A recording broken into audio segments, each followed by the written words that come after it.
Howdy, howdy. Frosty510 here. Welcome to a Armored Core 6 Pfizer Rubicon review. Now, I've got some lovely gameplay. I am doing it at the same time. Might as well. Um, let's just go straight to it. I think it's a 7 out of 10 game. I think, unless you're a die-hard mech game fan... Oh, it's distracted my terrible gameplay. Shoot him! Terrible. Look at my terrible, terrible gameplay. I have beaten the game. This is New Game Plus, so yeah, that's why it's all harder. That's why I'm flying into the bloody walls with this stupid bloody... Oh my god, I hate these legs so bad. What is the point of them? Yeah, still beat the final boss with them, but... Ugh.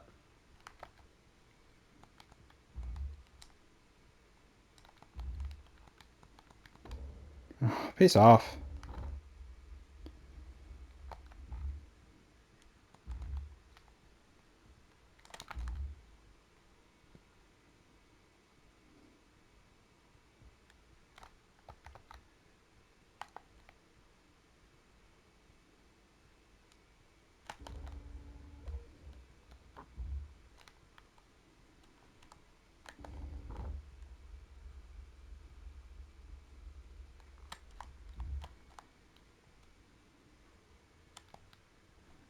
Right, we're getting there. Distracted. Um,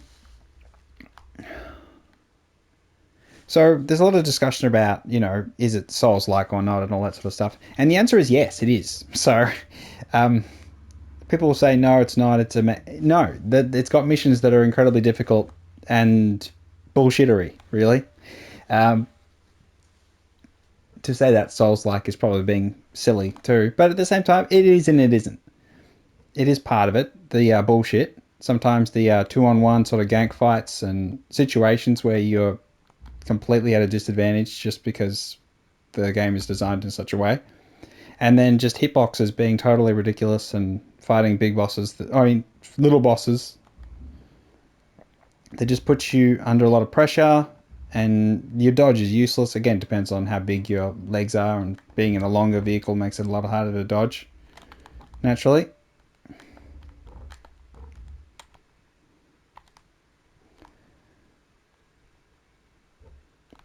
But yeah, it is challenging. There's no... I feel like progression is one thing you could really go to depth with, and the lack of depth, so I suppose, is where it is. There's OS tuning where you win arena combat situations, and this enables you to get some damage mitigation and some slight, up to 15% damage increase and 15% damage decrease. Whether it has much of an effect, yes and no. I mean, this is a super tanky build here, so it's already got a really high defensive value. It can be higher, of course, with the tank treads, but all right, let me just resupply. It's... What's my point? Get it on a discount. Okay, let's get back to it. Your 70 American, 100 Australian default price, I think, is not... You're not going to get your value out of it if you're not a heavy duty mech person. I beat the game, and then I don't know.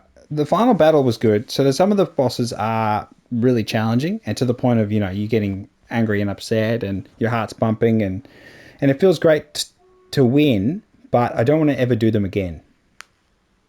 Like, how can I make them easier? I've already maxed out the tuning. I mean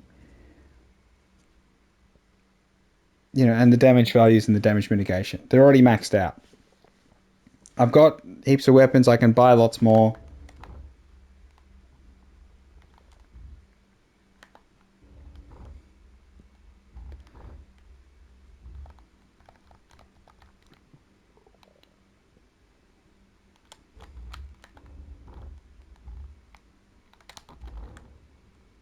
What is the...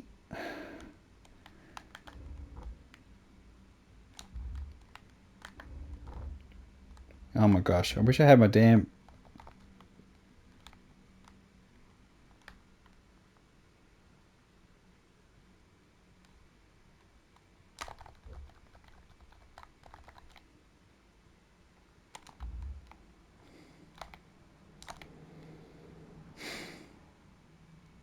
I'll tell you. I'll tell you. The big bosses, I think, are the worst bosses in the game, as in design wise. I think they're lame as they suck. The PvP style, AC bosses are much better, much more compelling. Oy, oy, oy.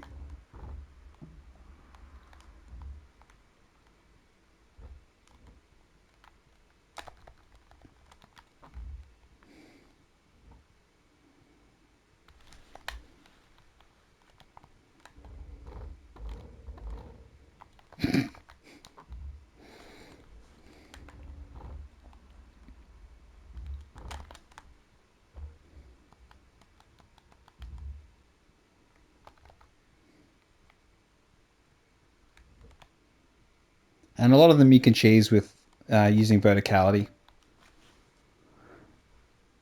So even though most of the weapons I've got they're early on weapons, they like carried me through most of the game. I mean, I did change for a couple fights where they've got heavy shields and it's worthwhile switching to the bubble gun and then piercing through the shields. There are there are weapons that suit certain bosses that help a lot, and there's just approaches that help a lot. So verticality is great. It certainly cancels out a lot of the boss's strengths. So the hovering multi legs, the hover mode, you can fly above a bunch of boss battles and just you don't even worry about them. It's not a big deal. Even the other one that hovers, which is kind of funny. But yeah, Rusty. So there are characters that I had some sort of emotional attachment towards, and there's plenty that I didn't. Rusty and Chatty, not so much. Rusty, probably the only one, because you have, he comes to help you in a battle. So it turns from a 1v2 to a 2v2, which is fabulous. And then there's really Carla, Michigan. Michigan, he's good. His groups, they're actually interesting. But for the most part, you as a mute character, it's like GTA 3 style, probably less powerful, less motivated, less decision making than GTA 3. In terms of the feeling that your protagonist is a protagonist. So at times you feel like you're just a slave, a lifeless husk, and you just go from doing everything everyone tells you, and then you get choices, and you get more choices as you get through a new game. So that's one of the positives. Is even if they don't really make a difference, maybe they do for the true ending stuff. But it's like there is a slightly different thing, which I think would have been better served to have in the base game, the base mode. I mean, like the first playthrough, you should have the more choices because I think that's stupid holding it back behind a new game. I do feel like one of the things you can see on the replay mission. See, these are all the missions. See, look. See, I did do them. I'm not lying. There's a couple of missions that are just absolute. So, reach the coral convergence. If you, this is one that I kind of feel it has value in that it's actually very interesting in terms of the mechanic, the dodging, the managing the waves, managing everything. It's an incredibly difficult fight, but it does feel good to win. Although, when you finally do beat it, you'll beat it in under 3 minutes, or maybe quicker than that. And then you'll be losing to this one for like an hour before then. Maybe you'll do get it first go, maybe you got the right build, that sort of thing. But it's just a very challenging fight. But then you have this one here, intercept the red guns. This is probably one of probably the worst mission in the entire game, and it's just an absolute gank fest. So it's you versus I think it's like 60 dudes, maybe 50 dudes. And so many of them are just, they're just standing turrets. They just stand in elevated positions and shoot rockets at you. And so there's like rocket spam while you're fighting against the leader of this group in this epic 1v1, but there's missiles hitting you every 2 seconds. And then there's another couple named guys who got cannons and they just obliterate you. It's just it's total pain. It's so painful. I don't want to, I can't even imagine doing it again. It's so horrible. Let me just show you. Let me just show you what I mean. This way, this way you can appreciate it. Yeah, I'll show and tell at the same time. But there's a couple of missions that are absolute ass, and I thought there would be more, to be honest. Which there isn't, which is a good thing. But having said that, there's a lot that's just not memorable. Music is forgettable for the most part. Some of it's okay, situational. Doing this without sound is going to be so nice because this whole fight is just constant beeping because people are targeting you as well. So it sort of just destroys your brain. Let's just quickly. So throughout this whole fight, you've got a whole bunch of guys spawning. I've got to get rid of these, otherwise they shoot rockets down from the sky, which is something you learn later is not fun. All right, and we got, yeah, you can get obliterated. I really got to save my bullets because this is one where you have to treat them preciously, otherwise you'll run out and you'll be done. But yeah, it's worthwhile to kill the little dudes. Again, this is just a ridiculously stupid mission. Ugh. Quickly. Oh, you bastard.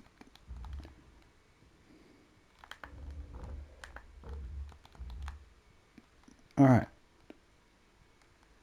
Yep, get over there. So this is the first of the yellow dudes. There's a whole bunch of little dudes. I've got to get in there, finish him. No, you devil.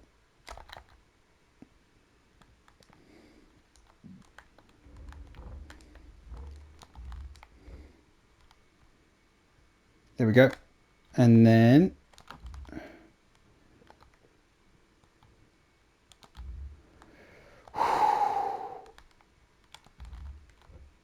so then we go to next wave. And you have to do this entire thing. There's no checkpoints or anything like that. And then here we go. This is when things start to get really screwed up. Okay, just quickly.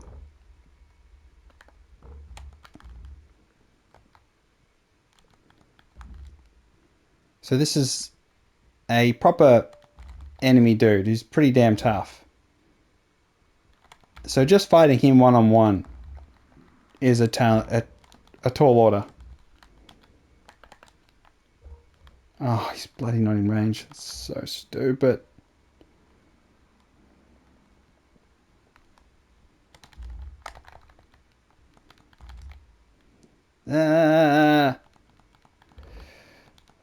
Now I'm pinned in the wall. What the freak is going on? Oh my gosh. Ugh.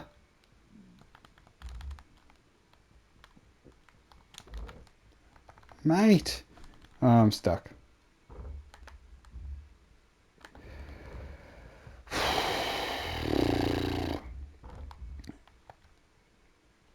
And just when you think it can't get any worse, you get a whole bunch of buddies spawning.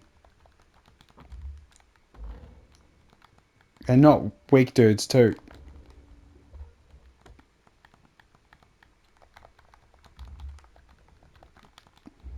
And there's guys on the thing shooting rockets, and it's just a total pain in the ass. And the entire time through this mission, there's there's voice lines, and it goes through the whole thing, and you hear the voice lines again and again and again and again and again and again and again, and I hate it. I hate it so much. But acceptable. It is what it is. It's acceptable or not, up to you. Tell me what you think after you've done it. But it's yeah. Now there's a bit of talk about bosses, and the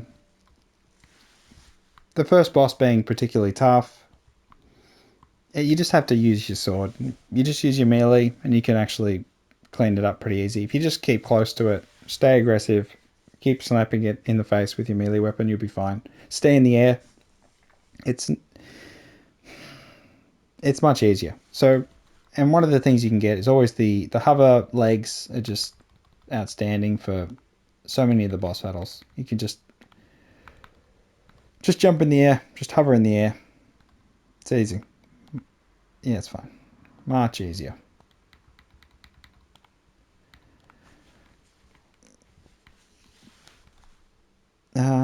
Which one was it?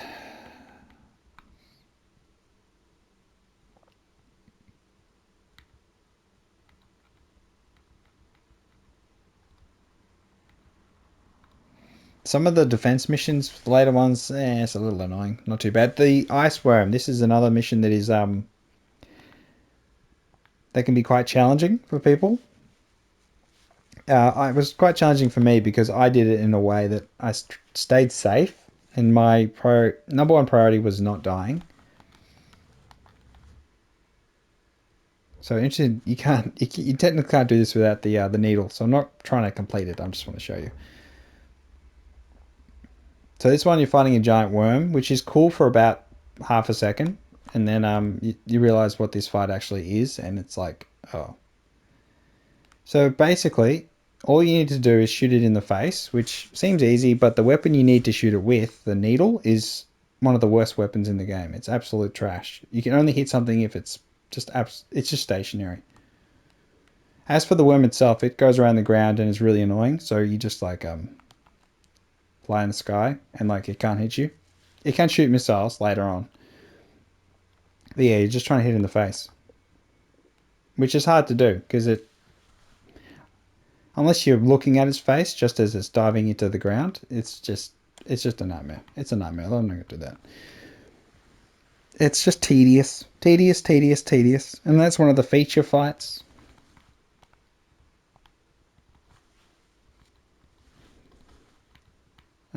Anything else that's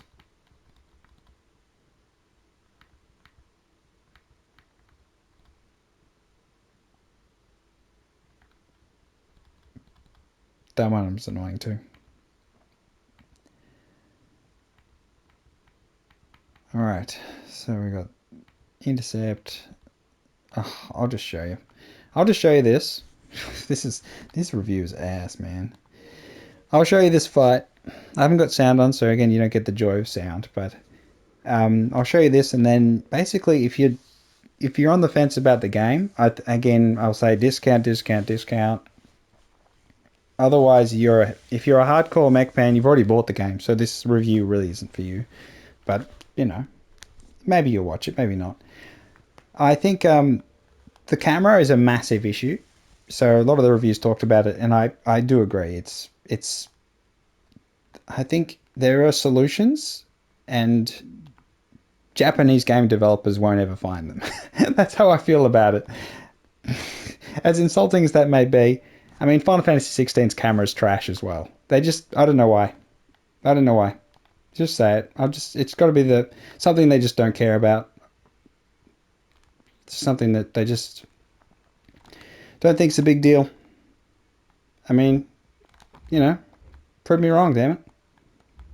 Solve it.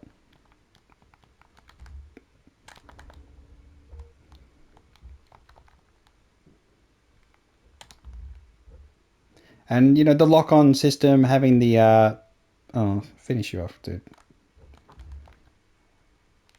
So much nicer not using the damn stupid track things.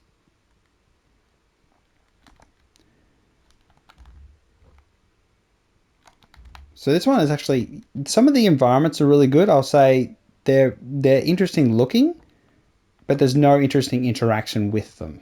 So they're, again, much more traditional style, irrelevant really, for the most part. They just look alright. You know, I feel like they could have done a lot more in terms of there are battle logs to collect, but you don't get anything for doing them.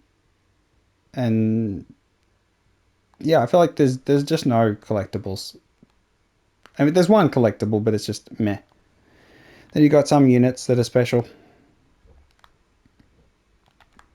But they could have done a lot more with the environments in terms of making them interactable, but I can understand why. They just didn't want to put that effort in. Or they just didn't feel that that was worthwhile.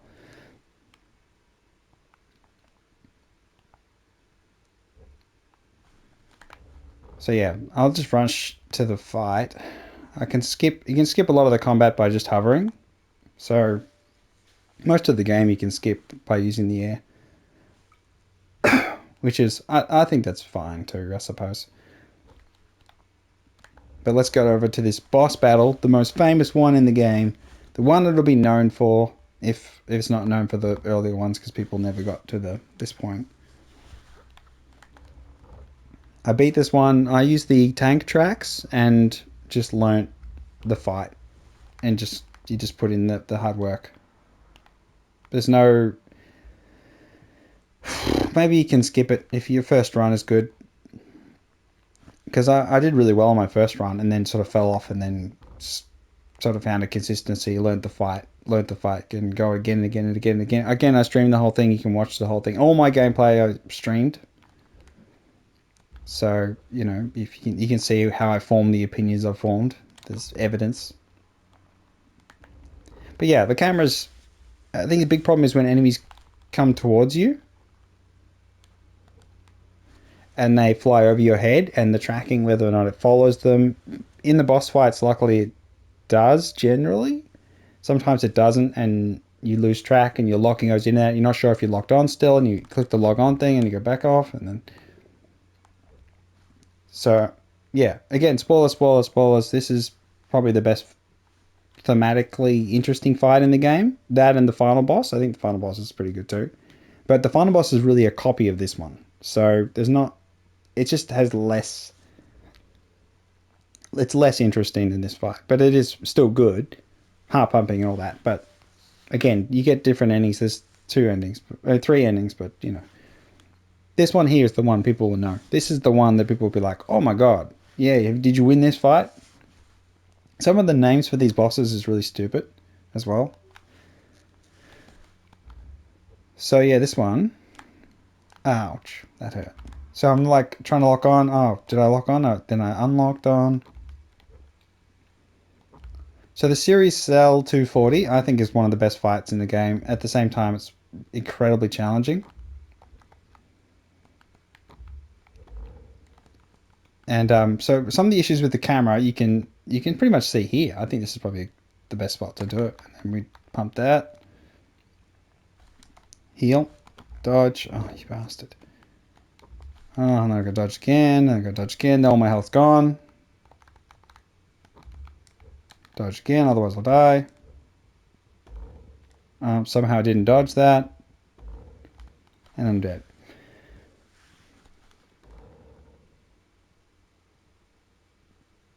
So there's no iframes, which sort of makes it harder. Again, it does sort of want to... There's this incentive to change your build is present by punishing you for the decisions you made. Oh my gosh, get closer. I hate that when you can't punish them. See, this attack here is just dumb, frankly. You're better off just standing still.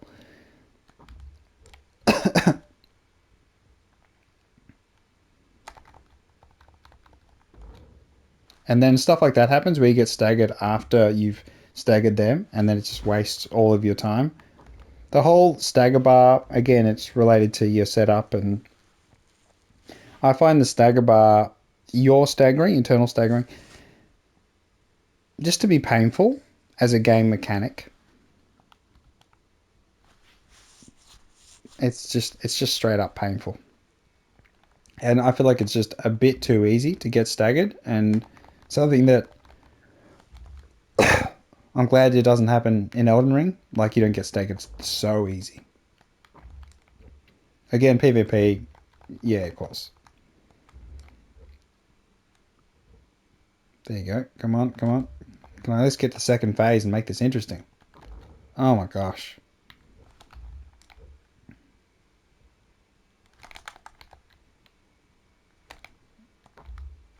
How did I get hit again? Total bullshit. Finish it. There we go. Second phase. So yeah, this is one of the more interesting fights. And again, it's hurt by the camera being bad because when you position up there, you see your robot, you go transparent, and you can't damage it in the second phase at the start. So yeah, you just got to dodge. This is one where you want to dodge slightly left and away or right and away. Diagonal you want to go.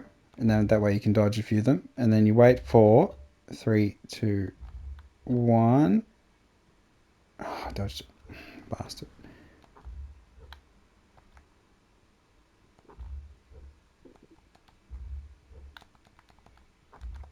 Oh, I didn't dodge that. There we go. Punish it.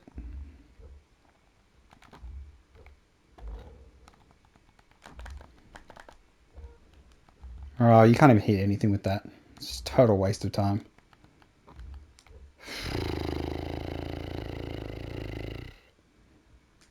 Got to... Yes, there we go.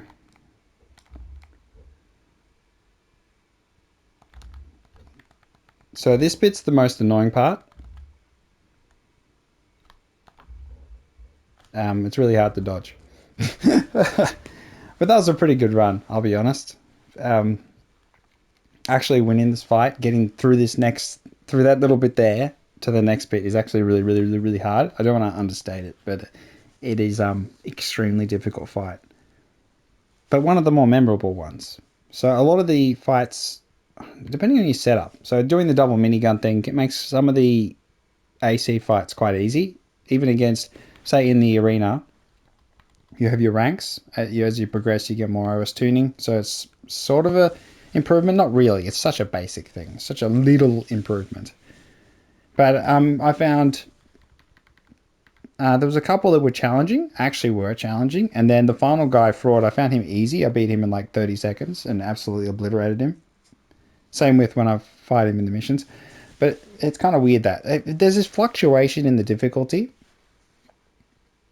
where, again, it's just hitboxes. Some of them are just stupid. And the way your mech dodges is, again, depends on your legs. And even then, it's kind of weird. So it feels more like they've got a mech game and then made it more Souls-like, as opposed to, starting and making it going, it's a Souls-like mech. And it actually makes it feel like it's more Souls-like, but you don't have the invincibility frames to dodge things. So it really, you lose that kind of feeling of reward in terms of, oh yeah, I dodged it, and then it's like, no, I clipped you, did a little bit of damage, but you've got 17,000 health, so you're losing a little bit of health every now and then. You've got to keep your heals. You only get your 3 repairs. You never get any more than that, which is fine. I think it balances the game. But the opponents get repairs as well. But that said, those ones aren't such a pain. If you're 1v1, if you've got that situation, you can just whittle them down. It's fine. But so many of the missions are so short.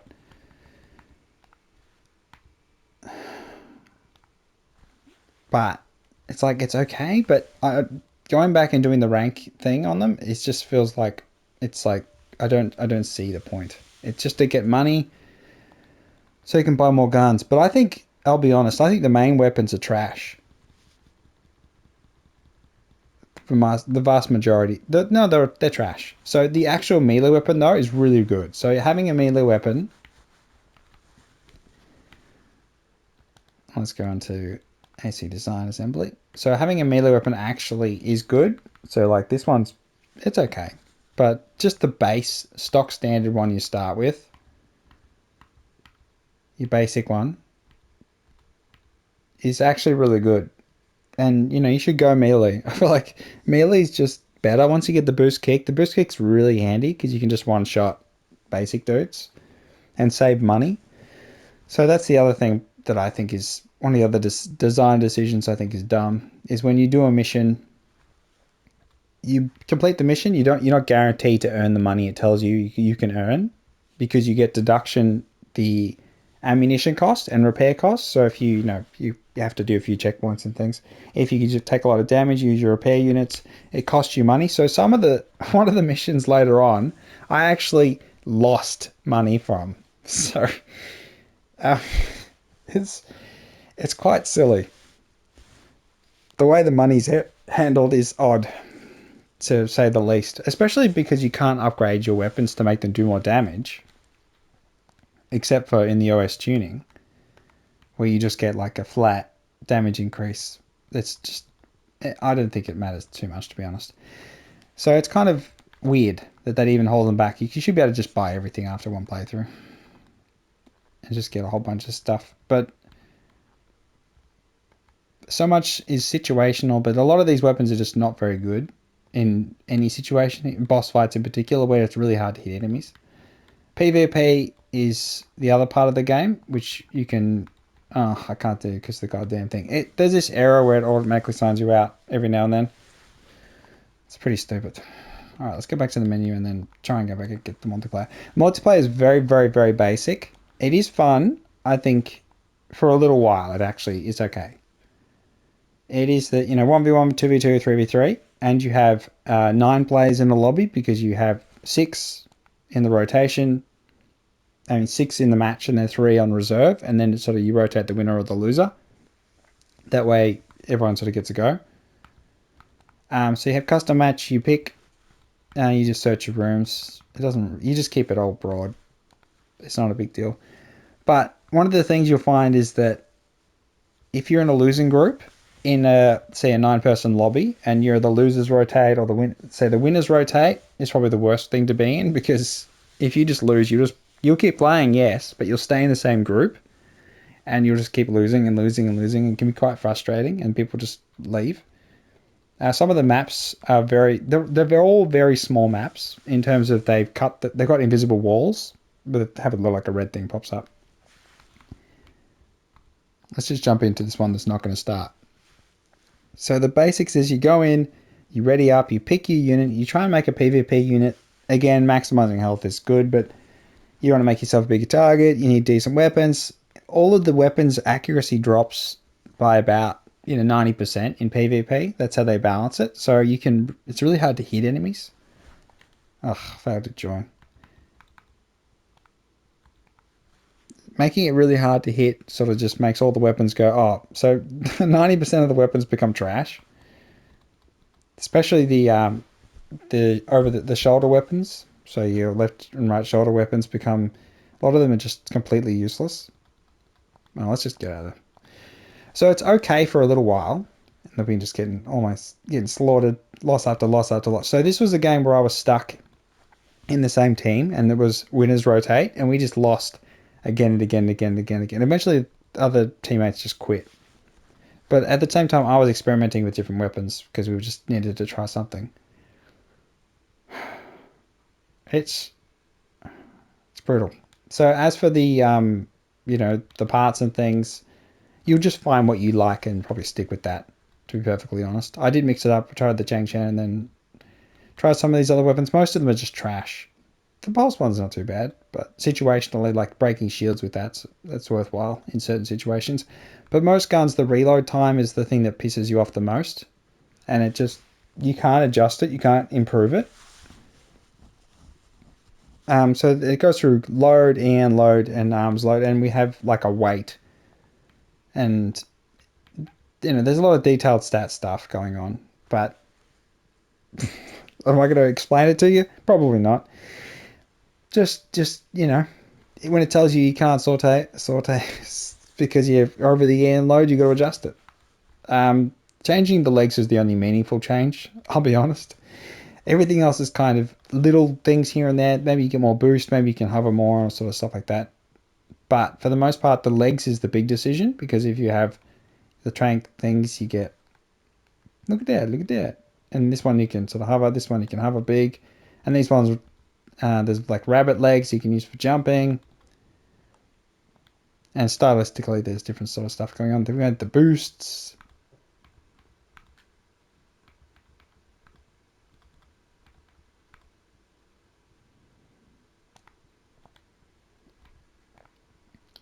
And with targeting, so this helps with your aiming and the distance. It's just depending on what weapons you use. Makes it a bit easier. And then you've got your arm loads and things like that. So there's a nice sort of, at least they look different parts. You've got paint, so you can change your frame colors, which is nice. And you can change the weathering to make them look interesting. See, red looks nice. So you can just change your colors. You make them ridiculously bright. I can make them more dark or realistic. And then you can just, change the reflection, things like that. But then weathering really has the biggest change because you can just make it look like that. Like it's been out in the snow and in the rust.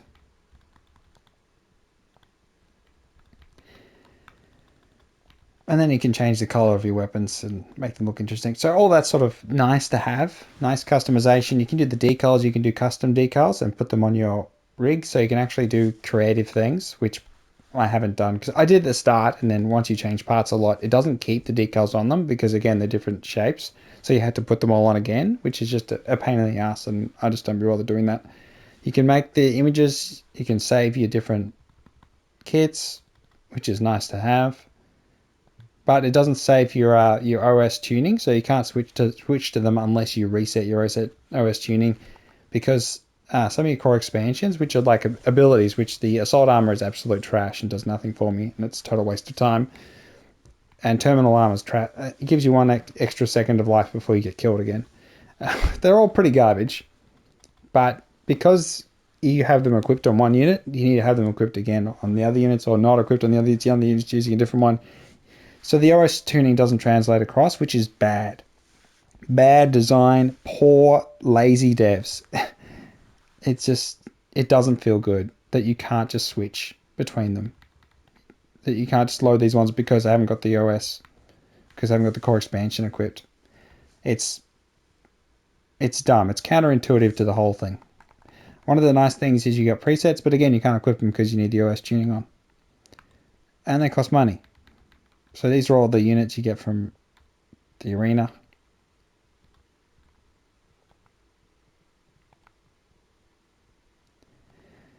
So yeah, it's a bit stupid, the core expansion stuff. And yeah, so that's just dumb design though. What's the point of having loadouts if you can't actually transfer them? So yeah, just an oversight. Maybe they'll patch that in the future. You'd hope, because it's just dumb. It's unforgivably stupid. um, One of the things that I actually found really helpful when I saw other people play is the training actually gives you guns and parts. It actually gives you a reward for doing it. So do the training if you're doing it. If considering it. Testing performance doesn't matter so much. I replayed missions early so I could get money, so I could buy some stuff I needed. But later on, you get plenty of money, you have millions of dollars, and you're just not spending it because you found the equipment that you like and you stick with it. Generally, I think because so many of the weapons don't function in a way that's good, some of them are just like odd, like just not good at all. Examples. Oh god. So so many of them have such small range, such small limited use case that, again, why not get a different one? You've already got missile launchers. Get the 10 one. It's really, you need to open up the display and look at the actual minute details to know where the value is between them. Say like the reload time, that being 5.1 actually does add tremendous value to it. But it's like it only shoots assuming missiles. You look at the numbers, you're looking at the things, you're going, which is better, which is good. That's a vertical one that helps, but it's only good in certain situations. Other ones are the roofs. You can't do anything. Like container things, and look at that, and it goes like, beep, beep, beep, beep, beep. You're like, but while that's happening, are the enemy shooting at me? You got your missile launcher, you got plasma things that are just stupid in PvP. People using them because, again, you want to just use anything that's got a wide radius. You've got laser drones. Look at these are laser things, and they shoot around. It's not like, I feel like there's a lot of weaponry that's missing that's in like a Gundam series that would be much more interesting. And that said, you don't have space combat, which I kind of feel they could do, because one of the missions you get unlimited boost, and so basically you can fly unlimited. And so that makes me feel like they could do that in PvP and have unlimited flying and actually turn it into a proper dogfight Gundam space combat style. And you could be something more interesting. I feel like there's so much more interesting stuff they could do, particularly with the PvP, having only just team deathmatch, having no. They could have had capture the flag. They could have had, defend the objective sort of stuff. They could have had a lot more. Maybe they'll add it later. That's probably the one positive about the game is the way it's designed with the mission structure. You could add more missions. You could add more. You could just go, oh, we just get a whole bunch more, and you could get more branching choices and things. But it's kind of like the way that they've done the UI for the progression is you don't get to. I would prefer, instead of the replay mission screen, I would prefer a full mission thing where you had each mission for the chapter, and you could go to the next chapter and see all the missions drop down, and then the next chapter all the missions drop down. That would be much better. Or like you just have the world, and then you click on those areas for those where the missions are, because then there's different areas and things like that. Again, I think it could have lent more in the Niowa direction in terms of just the structure of the presentation of the missions, because I do think they're lost in this replay mission scroll down bullshit. And having no multiplayer in terms of co-op mission, I think is a missed opportunity. Whether or not, again, you can balance out some of the enemies with more health, that sort of stuff. I think some of them would become so easy with two people because you could just perma stun lock them, but then you just increase the amount of stun it takes to stun them. It could have been more interesting with the multiplayer. It could have been much more. I did think going in that they would have co-op, but then not having co-op is like, why? With the way it's designed, with the mission structure, you could do a lobby thing, and then you both load into the mission. You could have more objectives, more wider open missions with different areas, because they're big spaces. So it's not like they're small, and you could make use of them more and have split objectives, or you could have more things going on in the environments. Because I feel the use of the environments is just so minimal. Okay, let's just jump into some terrible mission. Okay. It's this one. Yeah. Let's get in there. So, and one of the things it's probably the unforgivable thing is that when you beat your playthrough, you don't get some of the really cool stuff. So, there's some of the enemies have camouflage where they can't be seen, and it's only like temporary, and they get damaged and it gets undone. But you never get that ability. And then some of the enemies can, like I showed you with the boss, they can fly. They can fly permanently, but you don't get that ability. You've got this that we can hover. Why not give us the flying wings? There's just so much stuff where it should reward you for completing the game, but maybe they think it'll break PvP, but I don't think that at all. Let's be honest. So we got an annoying guy here. Invisible dude.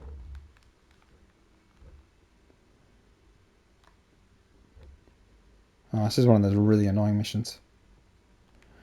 So this is the invisible wall. You gotta wait for the dialogue to finish before you can move on. But yeah, there's a lot of this not being rewarded. And as soon as you beat the final boss, it moves immediately onto New Game Plus. It doesn't give you a choice to not move on.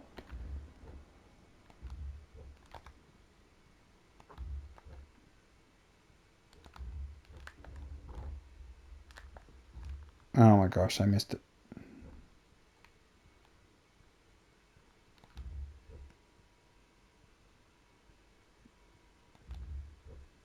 Oh my gosh.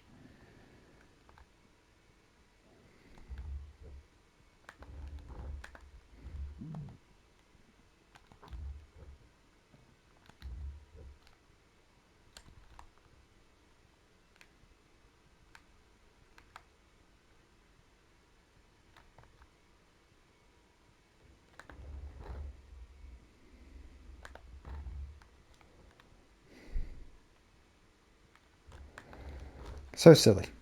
But yeah, there could be a lot more reward for completing the game. I feel as though it really wants to rush you through to a new game because of the lack of content in the game.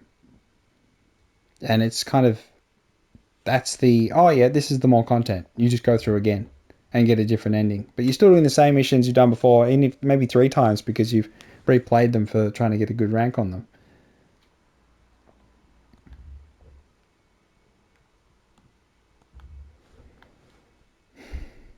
And it's weird because it's like, I mean, it is a short game. 10 to 15 hours if you do some PvP for a couple hours. Maybe 16 hours, maybe 20 hours if you're slow. And so that's where I come back to. This is why I think you should wait for a discount. You shouldn't buy it at full price because I don't think you get your value for your money. That's how I feel about the game. I don't feel as though. Now, I didn't feel this way early on. I was quite positive. So, again, you may be quite positive early on, but at the end, I feel as though I haven't got my money's worth. And you could say that's my fault, whatever. That's, you know, you totally understand that point of view, but oh my gosh. Why the heck?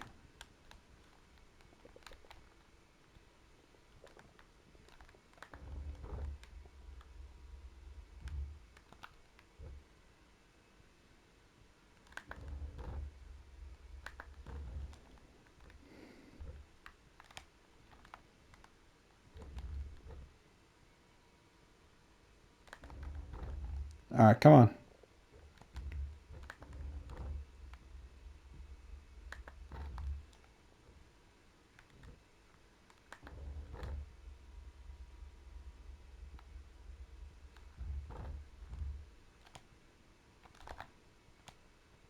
Oh my gosh.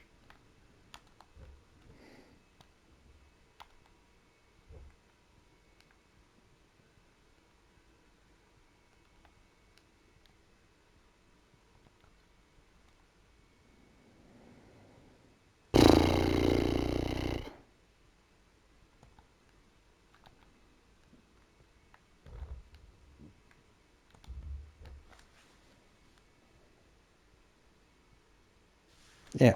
So there's quite a few tedious parts of this game where it's a little bit underwhelming.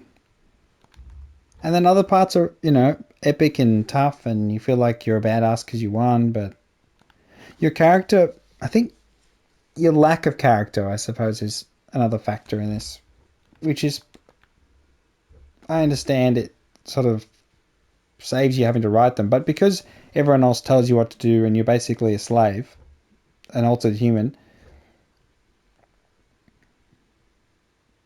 it's only when you have the interaction with people that treat you like a real person, who are actually nice to you, that you feel as though your character has some value, as opposed to just being just a nameless mercenary.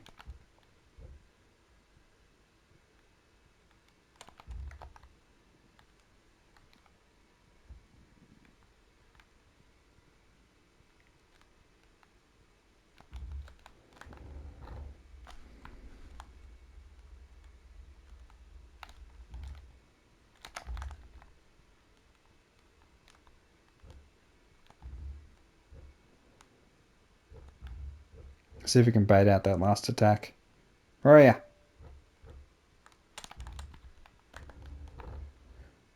Oh, he's pretty high up. Bam!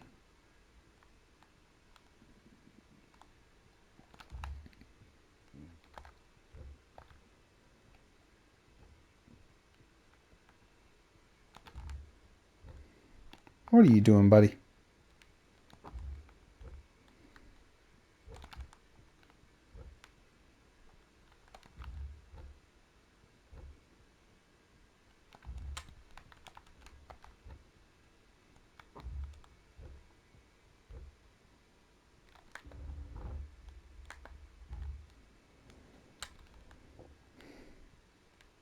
God damn, that's annoying.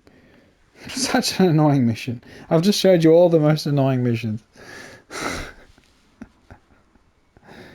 But they're the only memorable ones. So many of the other missions are just... Well, I can't even remember half of them.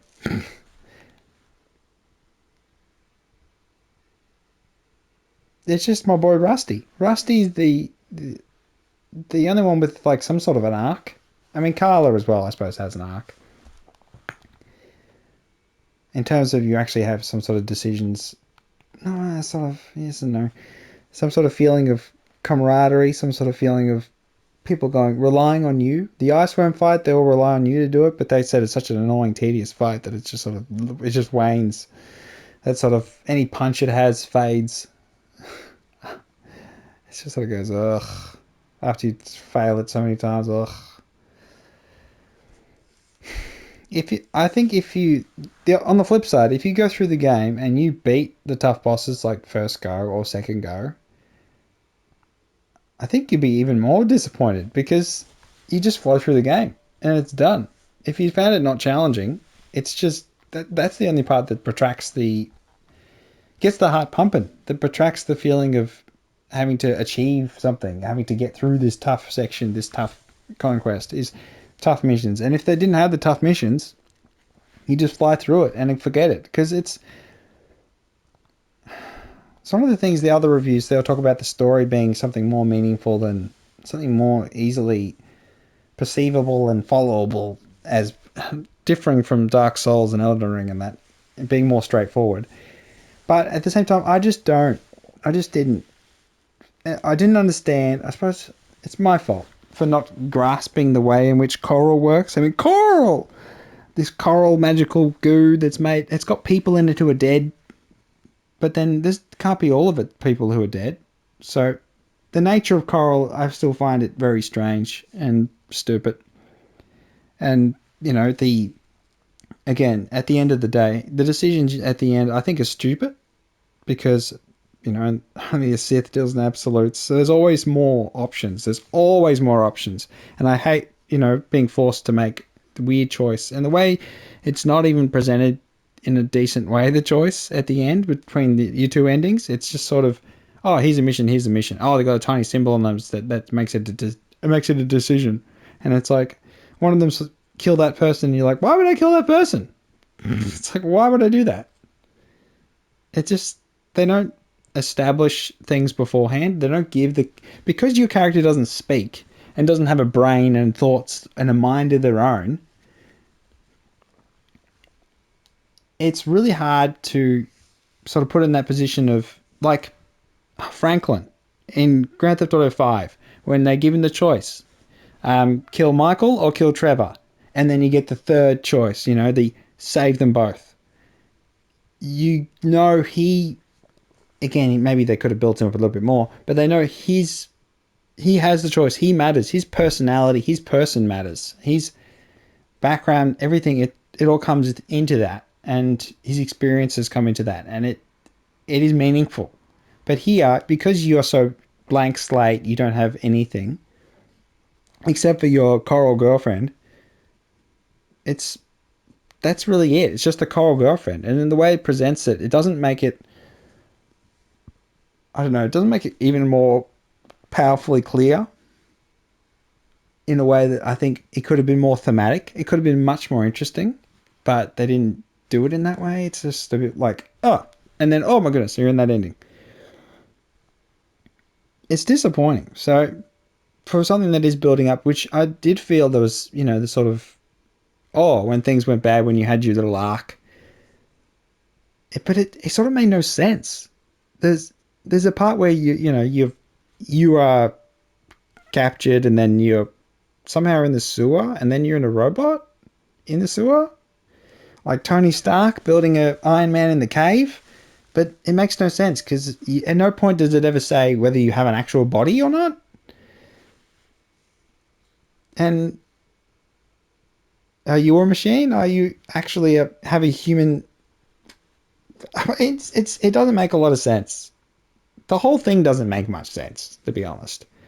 And your place in the world doesn't make sense. Your relationship with your handler He's so weird in the end. Looking back at it at the end, it's like, what? It's so odd.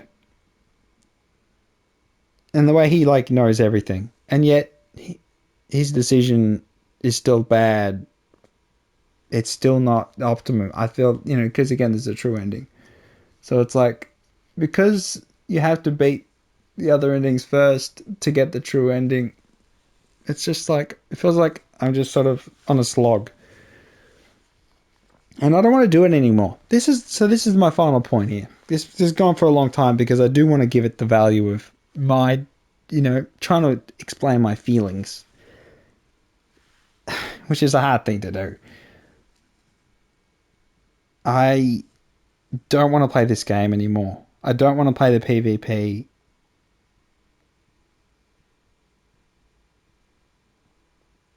Buy the game on discount. It's not worth full price.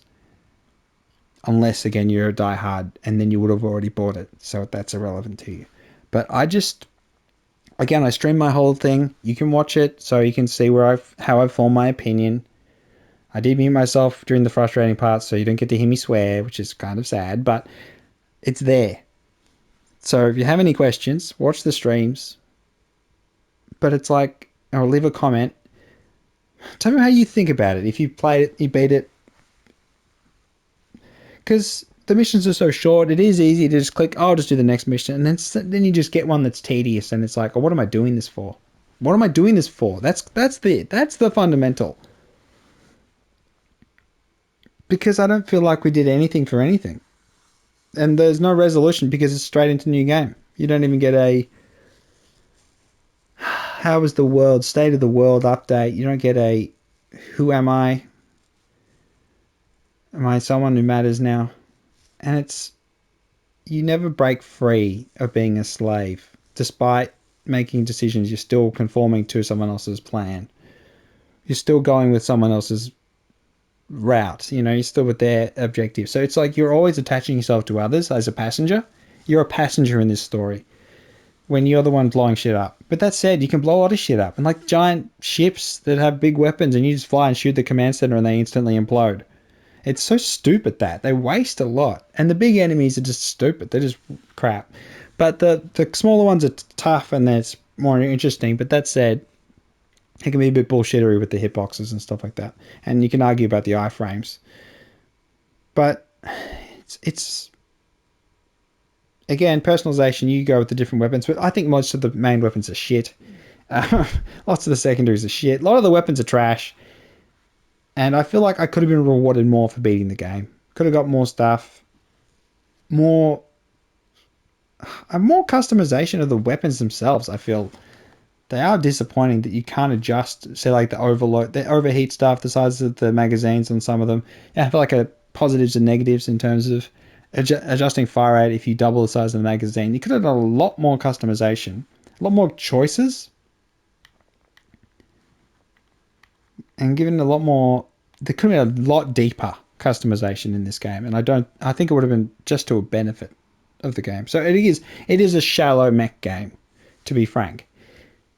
And I don't think it's worth full money. If you disagree, you probably do. I wouldn't be surprised. Remember to downvote. I mean, upvote anyway or whatever. Just leave a comment. Explain your feelings to me though, because I'm not interested in you arguing with my points. I'm interested in you explaining your thoughts and feelings as to why the game is worth full price. That's where I want you to go. Explain why you think it should be $100 Australian, 70 or 60 or whatever the American. And yeah, that's been me. Frosty 10 complaining. I mean, it has positives. Some of the fights are epic and heart pumping stuff like that. But overall, I feel it's not amazing. 7 out of 10. Like and subscribe. Catch you later. Yeah. See ya.